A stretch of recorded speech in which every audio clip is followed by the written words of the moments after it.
This is Franklin Rye, and welcome back to Political Spirits. We still stand for the proposition that the left and the right should have a few drinks and talk. Compromise is not a requirement. If those discussions result in us changing or even abandoning our positions, that's fine. If they don't, that's fine too. We just need to talk to each other. In that way, we can unify through speech. And if the discussion becomes a bit heated, at the end of the night, we should still be able to split up the bar tab and be on our way. So what are we going to talk about this week? First of all, thank you for understanding as I took a week off from podcasting for the Christmas holiday. Now, let's talk for a moment about something the socialist government of Venezuela has done, and I'm going to make a connection to local government here.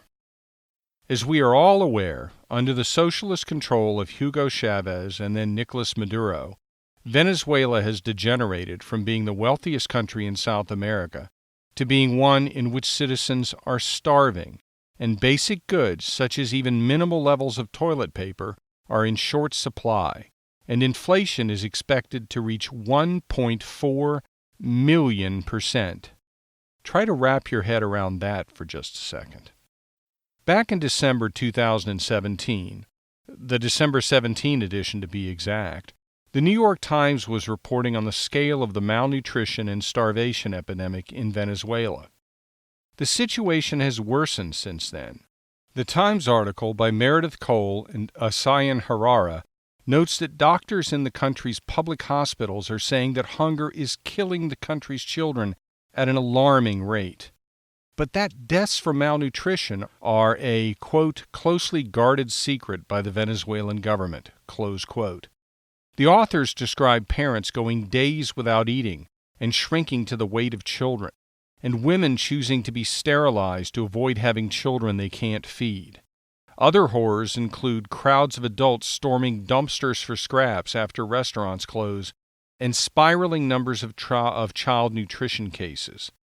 They report that for nearly 2 years the Venezuelan government did not publish statistics like infant mortality until a link on an official website appeared in 2017.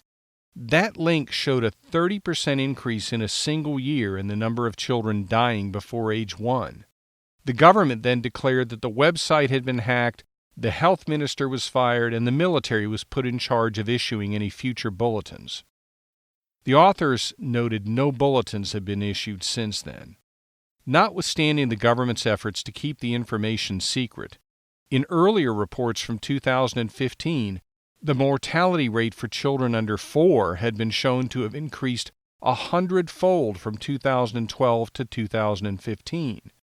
The authors note that one doctor, Juniades Urbina, advised them, quote, in some public hospitals the clinical diagnosis of malnutrition has been prohibited, close quote.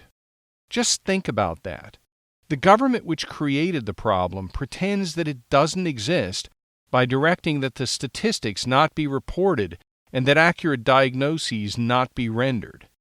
That is so outrageous as to be properly labeled evil. The act of government trying to pretend a problem doesn't exist by manipulating or covering up the statistics or pretending it has solved the problem by manipulating definitions or reporting is not, however, limited to evil regimes such as the one in place in Venezuela. Bear with me on this one. One of the things that I find most frustrating, in fact, I would say one of the things that makes me most angry, is when our own government pretends it has solved or addressed a problem not by actually solving it, but rather by changing the definitions or other rules so that government bureaucrats or elected officials can pretend they've solved a problem when in fact they've either accomplished nothing or made it worse. The example I'm going to talk about is the PROMISE program instituted by the Broward County, Florida Public Schools. PROMISE is an acronym that stands for Preventing Recidivism Through Opportunities, Mentoring, Interventions, Support, and Education. Like every acronym used to describe a government program, it sounds pretty good. What's the reality? The program took conduct which previously resulted in students being subjected to arrest and instead dealt with the matters administratively in the school system. The program actually allowed students to commit 5 offenses during the course of the year and then have the numbers zeroed out at the start of the next year, so that over the course of a 4-year high school career, a student could commit 20 offenses, which previously could have resulted in an arrest each time, and not in fact be arrested. What did that allow bureaucrats such as the Broward County School Superintendent Robert Runcie, the bureaucrat who launched the program, who was also a close friend of President Obama and his education secretary, Arne Duncan, to do? It allowed him to claim success in reducing the school-to-prison pipeline and, frankly, to pretend that criminal activity in the schools had dramatically decreased. That's just another example of a government bureaucrat defining away the problem. Criminal activity didn't decrease, it just wasn't being reported as criminal activity. Notwithstanding the claims that the program did not extend to violent conduct, it does extend to fighting an ordinary assault. And what do you think happens when the goal of bureaucrats is based on what is reported rather than what happened? Robert Runcie became a well-known and lauded school official on a national level based in significant part on the Promise program. What do those sorts of rewards incentivize? I believe they incentivize producing reports which deliver positive but inaccurate information. The Promise program moved Broward County from having one of the highest student arrest rates in the state to having one of the lowest. It produced a nearly 80% drop in school-related misdemeanor arrests over a 5-year period from 2011 to 2016.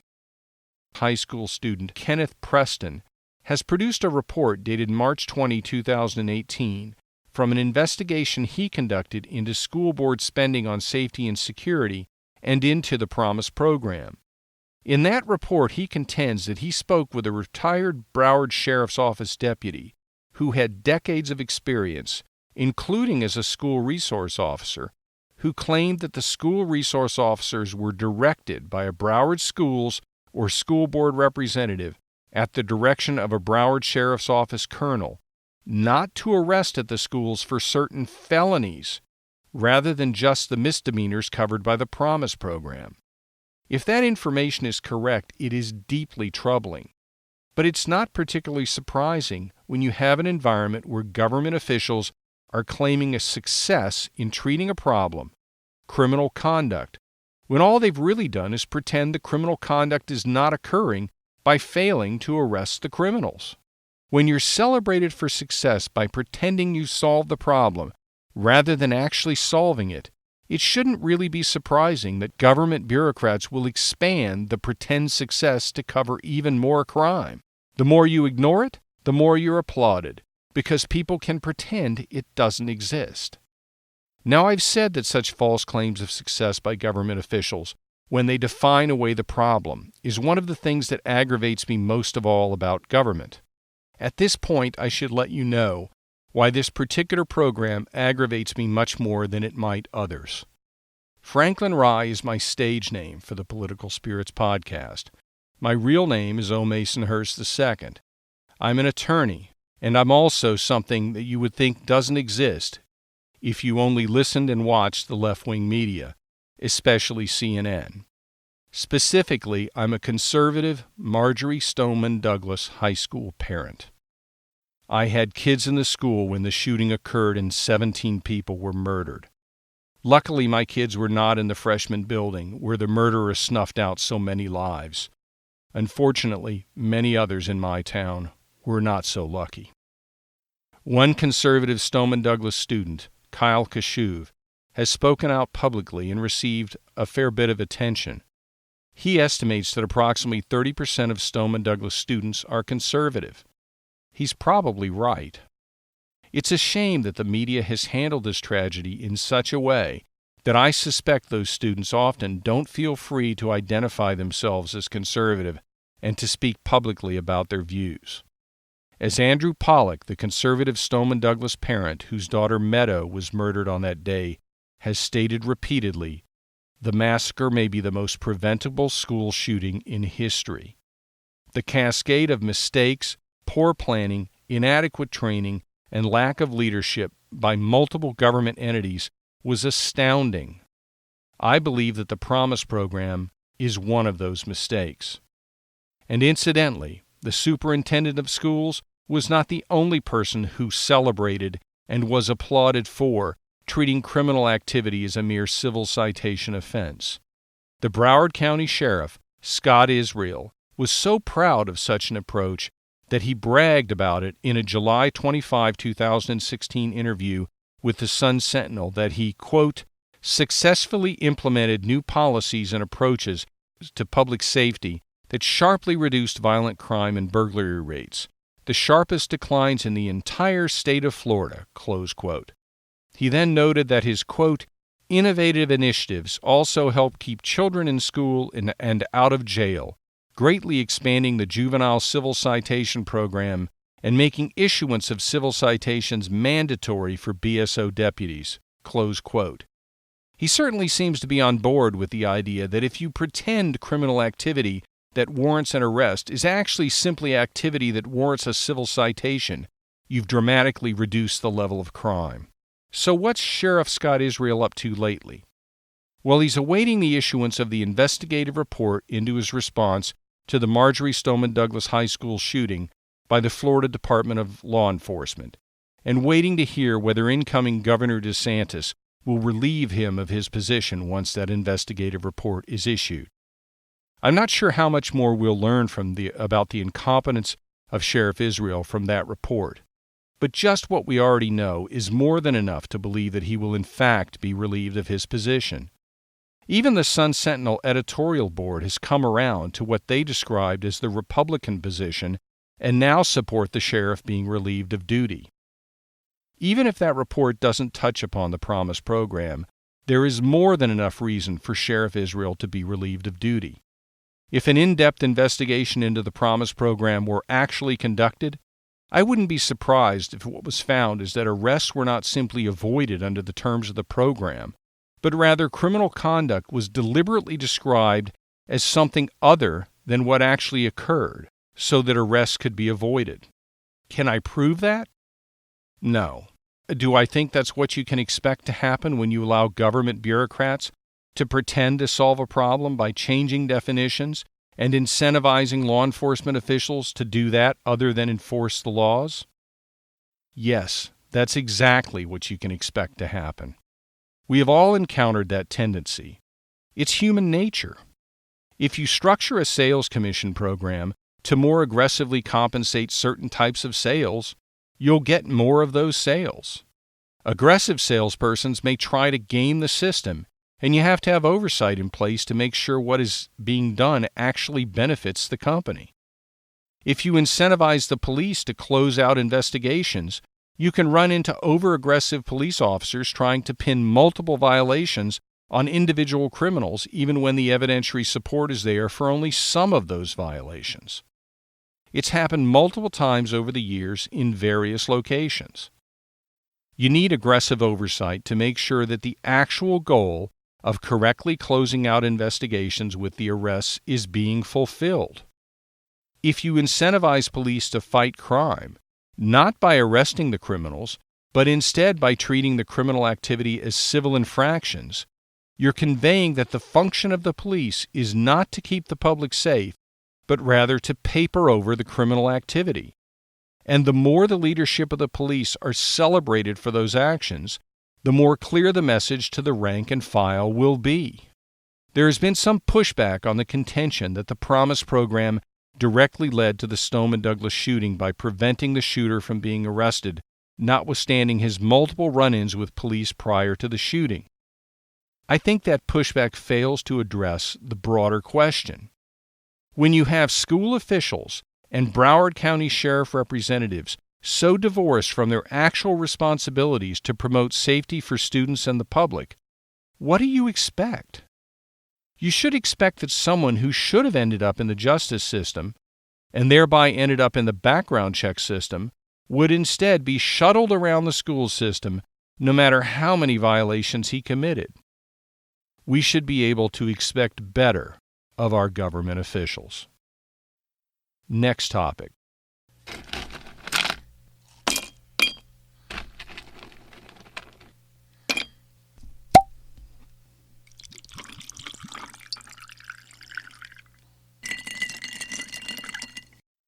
positive thoughts about America's youth. I have to admit that notwithstanding the fact that I have 3 kids of my own, I tend to form my opinions of America's youth based on the examples I see online. As a result, my opinion is quite negative because the things that stand out for me are the outrageous examples of young people asserting that they have a right not to be offended, taking actions on college campuses to shut down opinions contrary to their own, and showing a disturbing lack of understanding of and commitment to the protections of the First Amendment. I attended a conference just before Christmas which dramatically changed my view of America's youth. I'd been eagerly looking forward to attending the conference. My expectations were high, but it ended up being so much better than I ever expected that I was absolutely blown away. It actually restored my faith in America's youth. The conference was the Turning Point USA Student Action Summit. There were roughly 4,000 young conservatives in attendance, both college students and high school students. I have to admit I've never been around a gathering of that many young conservatives. I was impressed. I talked to numerous students, and every single one of them displayed a knowledge of and enthusiasm for discussion of political issues and support for the American system that was truly inspiring. Anyone who thinks that all young people today do is play video games and avoid the discussion of weighty issues would be shocked by this group. First, let me get one thing out of the way. I don't have any connection to Turning Point USA. I have no arrangement with them. They are not a sponsor of me or the Political Spirits podcast. If you're not familiar with Turning Point USA, it's a youth organization that promotes the principles of fiscal responsibility, free markets, and limited government. It was founded 6 years ago by Charlie Kirk and has grown tremendously so that it now has a presence on more than 1,300 college and high school campuses around the country. When I found out about the conference and saw the speaker list, there was no way you could keep me away. The list of speakers was extremely impressive. Think about all of these presenters at one conference. Dave Rubin, Dennis Prager, Dinesh D'Souza, Nigel Farage, Donald Trump Jr., Dr. Jordan Peterson, Dr. Sebastian Gorka, James O'Keefe, Laura Ingraham, Katie Pavlik, Florida Governor-elect Ron DeSantis, Mark Levin, Greg Gutfeld, and Tucker Carlson, and others, not to mention the Turning Point USA leaders themselves, such as Charlie Kirk and Candace Owens. That's an amazing lineup. But it was the combination of those tremendous speakers with the energy and enthusiasm of the young attendees which produced what I can only describe as an electrifying atmosphere. It is by far the most enjoyable political conference I've ever attended, and I've actually been on the floor of the Republican National Convention for major evening speeches. So what did these speakers have to say, and how did the audience react? First of all, the speakers were treated to thunderous applause. The points which received the most enthusiastic audience responses included those which emphasized the greatness of America and those which emphasized the importance of the audience to America's future. That was not a surprise. One thing that was a surprise was that every single time the state of Israel was mentioned, the audience applauded. And when one speaker described Israel as the second greatest country on the planet, he received a rousing round of applause. For anyone out there who parrots the line of the left that those on the right are anti-Semitic, try to reconcile that obviously incorrect characterization with the response of 4,000 young people, all of them on the right, to the statement I described. So who was the best speaker? I polled a number of attendees, and not surprisingly, the speaker who was most often mentioned before the final day of the conference was Dr. Jordan Peterson. Going into the conference, I expected Peterson to be the most impressive, and that the attendees would have chosen him as the best speaker by a wide margin. However, after having listened to the impressive slate at the conference, I personally didn't think it was quite as clear-cut as I would have expected.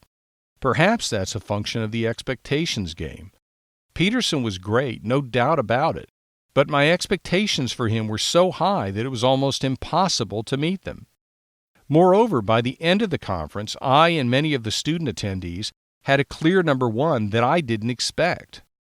I think I probably would place Peterson second on my list, but the separation between him and Dennis Prager, who would be my number three, was so small as to almost be non-existent. Moreover, Mark Levin and others weren't far behind. Also, I expected Dinesh D'Souza to make a good presentation, but I didn't expect him to be as powerful as he was. I haven't previously watched his movies, but after having listened to his speech, I intend to do so. Perhaps I'll review them on a future podcast episode. A few observations about the speeches. Dennis Prager was particularly insightful with his comment that leftism is an emotion, it's not an intellectual position. That explains much of the conflict we encounter when we debate those on the left, and it helps explain what I've noted before, that the right views the left as incorrect, and the left views the right as bad people. Prager also makes a distinction between leftists and liberals, and notes that the Democratic Party has become the party of leftists rather than the party of liberals. He notes that liberals loved America, but leftists have utter contempt for America. He contrasts, for example, the beliefs and statements of FDR regarding America with the beliefs and statements of modern leftists who routinely trash America and its history. He also noted that the motto of his radio show is, quote, "I prefer clarity to agreement," close quote. I hadn't thought about that previously, but now that I have thought about it, I see the similarity between that sentiment and one of the propositions of the Political Spirits podcast, specifically that compromise is not a requirement. The reason why I consistently point that out in the opening of each podcast episode is that I've always been frustrated by the presumption that if the two sides of a political argument engage in a discussion, the goal must be to reach a compromise resolution. That isn't necessarily the case. The reason why this podcast stands for the proposition that the left and the right need to have a few drinks and talk is that it's dangerous for a society not to have its citizens understand what their fellow citizens believe about political issues. Moreover, as I've often discussed in previous episodes, if we never hear people who deeply believe in political views contrary to our own, we haven't really thought through our own political discussions. We haven't thought through our own political beliefs. That can't be good for us or for our republic. That is why Political Spirit stresses the value in talking to each other, so that we know what our fellow citizens believe. If that causes us to tweak our positions a bit or even change them completely, that's fine. If it doesn't cause any change at all, that's fine too. In that respect, Political Spirits is completely in line with Dennis Prager's position preferring clarity to agreement. An interesting statement made by a member of the audience during Q&A. A black woman who identified herself as a teacher at a conservative, predominantly black Christian school in Orlando noted that Antifa is the modern iteration of the KKK. That's a point I've made myself in multiple conversations, and frankly it surprises me that I don't see it made more often in the media by commentators on the right. Think about it. The Ku Klux Klan used violence and the threat of violence to prevent African Americans from engaging in political activity, specifically voting, and the KKK wore hoods to conceal their identities while engaging in such despicable conduct. Antifa uses violence and the threat of violence to prevent conservatives and those wanting to hear the views of conservatives from engaging in political activity, specifically delivering and hearing presentations of conservative political views. And Antifa wears masks to conceal their identities while engaging in such despicable conduct. Antifa is the new KKK. You should use this point made by Dinesh D'Souza the next time somebody tells you that nationalism is fascism. Just respond that, well, then Gandhi, Lincoln, and Mandela were fascists under that definition. That's a fast way to gut that argument and embarrass a leftist. Mark Levin included in his presentation the pitch that what we need is a new civil rights movement designed to protect the young from the left's attacks on freedom. Not only did that receive a rousing round of applause, but also it really is a brilliant political suggestion. It would give Republicans in general, and President Trump in particular, a pitch to America's youth which would likely be particularly successful with Generation Z, and therefore of potentially long-term value in future elections.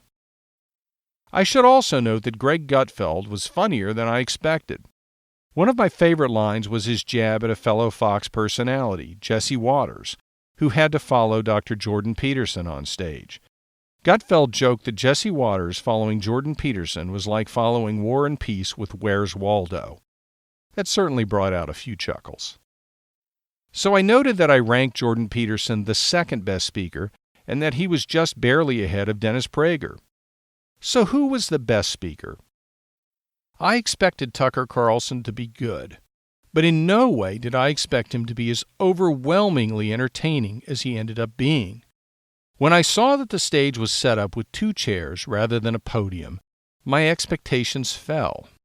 I expected that meant Tucker Carlson was going to be interviewed by someone, and he would explain how he was able to succeed and perhaps tell some amusing anecdotes about his advancement in the industry.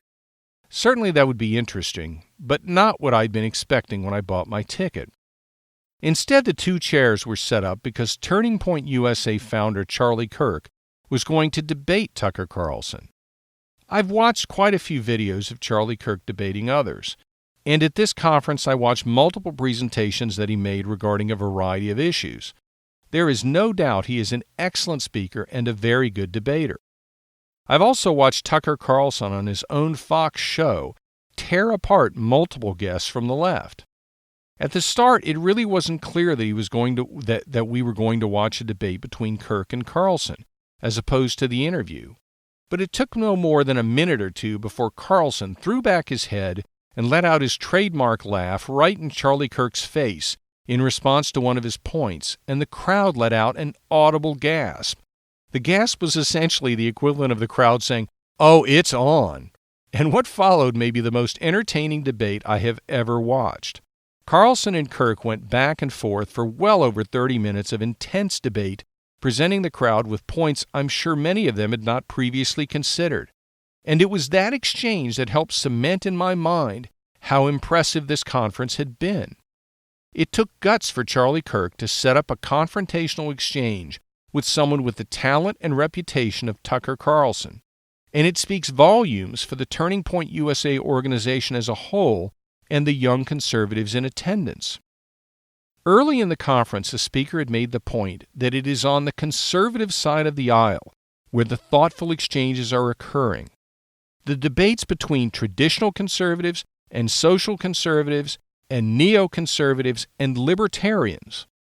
That speaker, and I apologize because I can't remember which one it was, pointed out that similar debates are not occurring on the left, because the left has adopted a strict standard for what is accepted on their side of the fence, and all others are essentially being exiled if they don't hold their tongues.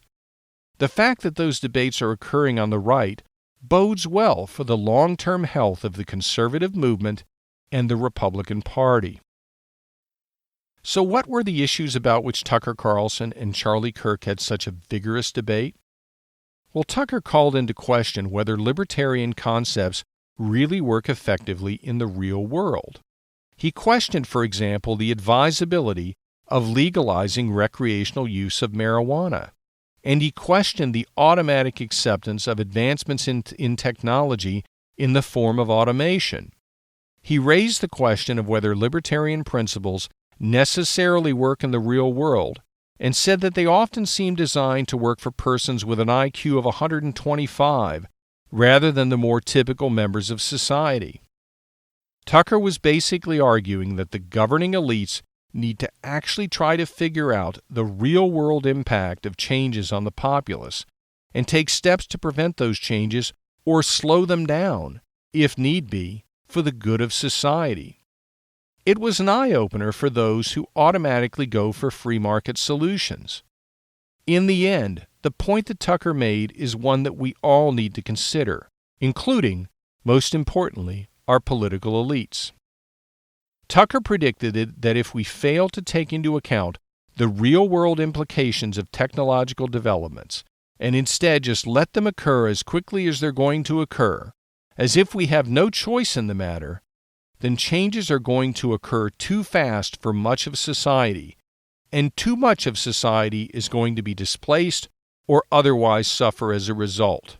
He predicted that if our political elites allow that to happen, there will be a political revolution, and the political revolution will be socialist. That's a sobering thought. On that point, Tucker reached back into history to reference the communist labor union rioting which occurred in the United States in the latter part of the 19th century. He asked the question, does anybody think it's a coincidence that the advancement of the Bolshevik movements around the world occurred in the first half of the 20th century? He basically pointed out that the Industrial Revolution had moved so quickly that there was an adverse reaction in the form of political revolution. He contended that Teddy Roosevelt had nipped that in the bud in the United States with his trust-busting and regulatory efforts that secured support from the public, thereby protecting the United States from communist movements. The obvious target that Tucker was referring to in our fast-changing current social and business developments is Silicon Valley. Tucker was pointing to the tech industry giants, especially Google, and stating that they are the threats which need to be controlled, and that we are overstating the threats from big government and not paying enough attention to the threats from big tech. It seems that Tucker Carlson wants President Trump to turn into a trustbuster along the lines of Teddy Roosevelt, and that he wants him to turn his sights on Silicon Valley. The message Tucker was delivering was broader than that, but the immediate action for which he seems to be calling is that sort of an attack on Silicon Valley. Will that happen? I don't know. Should it happen? As to at least part of Silicon Valley, I believe it would be a good thing. What part should be targeted will be the subject of future podcasts. When you choose your targets for your listening pleasure next week, let's hope Political Spirits is on your list. I look forward to publishing the next episode next week. Until then, be sure to tell your friends about Political Spirits and follow me on Twitter at Franklin Rye. Like me on Facebook at Political Spirits. This is Franklin Rye. Thank you for listening.